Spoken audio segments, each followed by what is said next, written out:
ኣብቲ ካብ ዓይኒ ርሑቕ ዝኾነ ሰፊሕን ደረቕን ምድረ በዳ ኣውስትራልያ ሓደ ዘደንጹ ተኣምር ተረኺቡ እዩ። እዚ ተኣምር እዚ ብሓይሊ ማሽናት ጥራይ ተገብረ ኣይኮነን።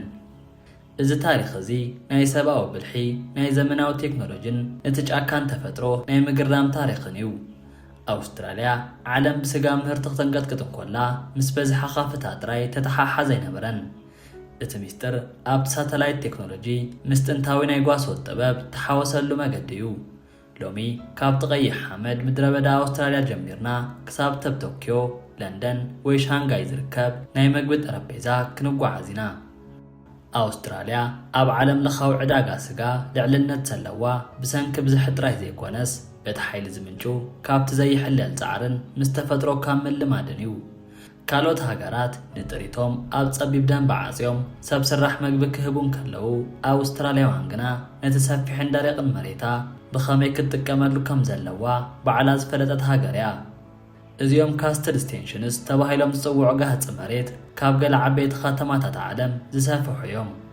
ሓደ ጋህፂ መሬታት ብኣሽሓት ዝቑጸሩ ስኩዌር ኪሎ ሜትራት ዝሽፍኑ እዮም።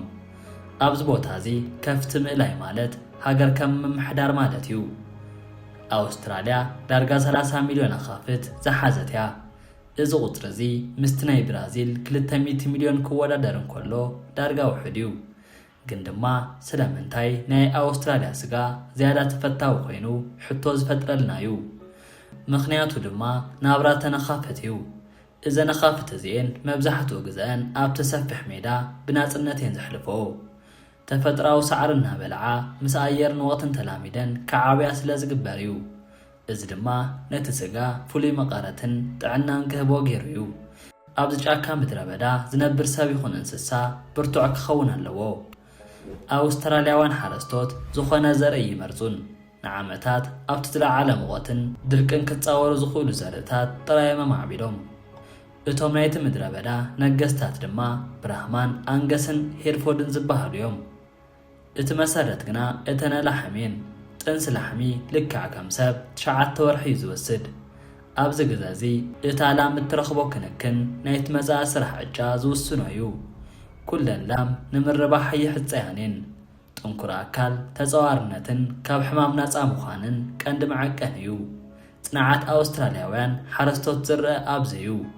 ካብ 80 ክሳብ 95% ዝበጽሕ ናይ ምርባሕ ዓወት እንተዘይሃልይዎም ከም ስዕረት እዩ ዝርአ።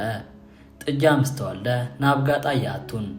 ቀጥታ ናብ ተሰፊሕ ሜዳ ካብ ቀዳማይ መዓልቶም ጀሚሮም ነዲኦም እናሰዓቡ ነቲ መሬት ክላመድዎ ይጅምሩ። እዚ ገና ብንእስነቶም ምስ ተፈጥሮ ምልማዶም ሕማም ናይ ምክልኻል ዓቕሞም ክብርኽ ዝገብር እዩ። ኣብዚ ዘመናዊ ዓለም ጓሳ ተሪፉድ ዝብል ኣይፋልን ኣውስትራልያ ነቲ ጥንታዊ ጓሳነት ናብ ዲጂታል ኦፕሬሽን ቀይራቶላ። ሓደ ጥጃ ምስ ተወልደ ቀልጢፋ ኤሌክትሮኒክስ መለለይ ኢርታግ ይግበረሉ እሞ ካብቲ ሰዓት ተጀሚሩ እቲ እንስሳ ኣብ መላእ ህይወቱ ዘሕልፎ ምንቅስቓስ ጥዕናን ክብደትን ኣብ ኮምፒተር ይምዝገብ።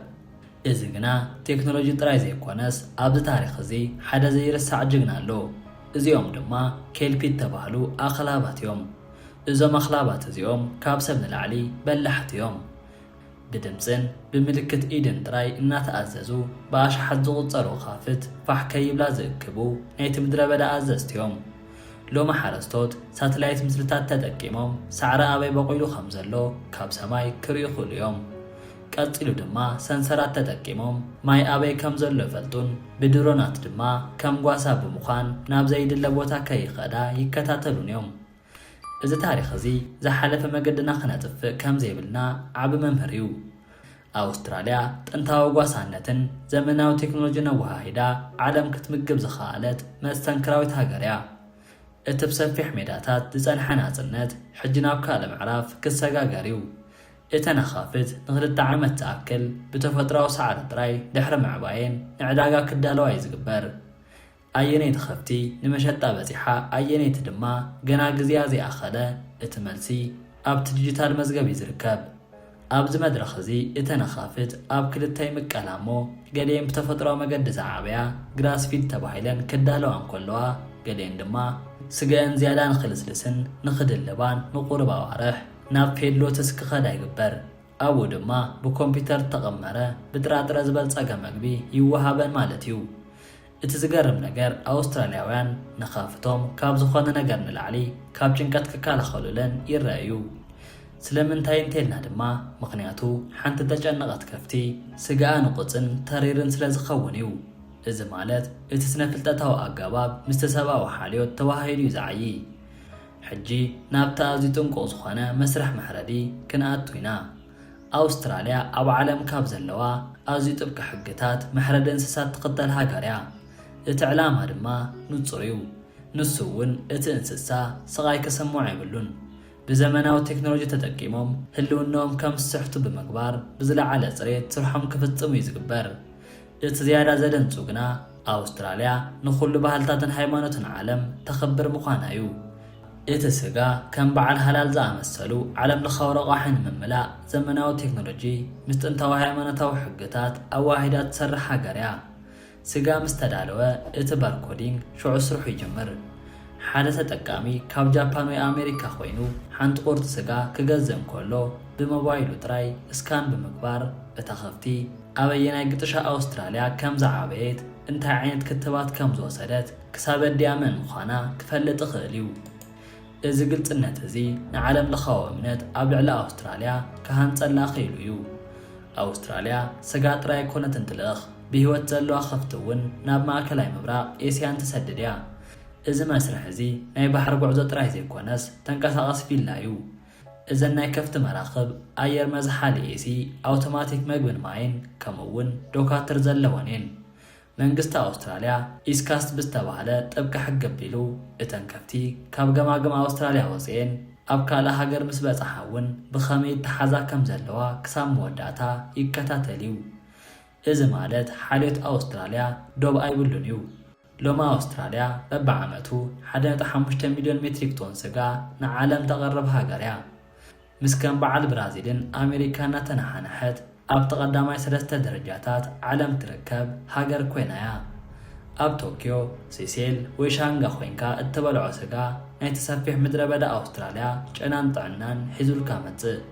ብሓፈሻ ናይ ኣውስትራልያ ናይ ከፍቲ መራብሒ ዓወት ሚስጥር ቴክኖሎጂ ጥራይ ምጥቃም ዘይኮነስ ነቲ ቴክኖሎጂ ምስ ተፈጥሮኣዊ ባህርቲ መሬትን እተን እንስሳን ምልማዱ እዩ። እዚ ታሪክ እዚ ንዓና ዓብ ትምህርቲ እዩ። ዘመናውያን ክንከውን ክንብል ነቲ ዝነበረና ጥንታዊ መገድታት ሙሉእ ንሙሉእ ክነጥፉ ኣይብልናን። ኣውስትራልያ ጓሳነትን ሳተላይትን ፍቕሪ እንስሳን ቢዝነስን ኣወሃሂዳ ዓለም ክትምግብ ከም እትኽእል ኣመስኪራ እያ። እቲ ካብ ቀይሕ ሓመድ ምድረ በዳ ዝጅምር ጉዕዞ ኣብ ጠረጴዛ ዓለም ብኽብሪ ይዛዘም። ነዚ መስተንክር ጉዕዞ ምሳና ስለተኸታተልኩም ካብ ልቤ መስግን። ንዘለኩም ርእቶ ኣብ ናይ ኮመንት ቦታ ግደፍሉ ይናበልኩ ላይክን ሸር ምግባር ኣይትረስዑ።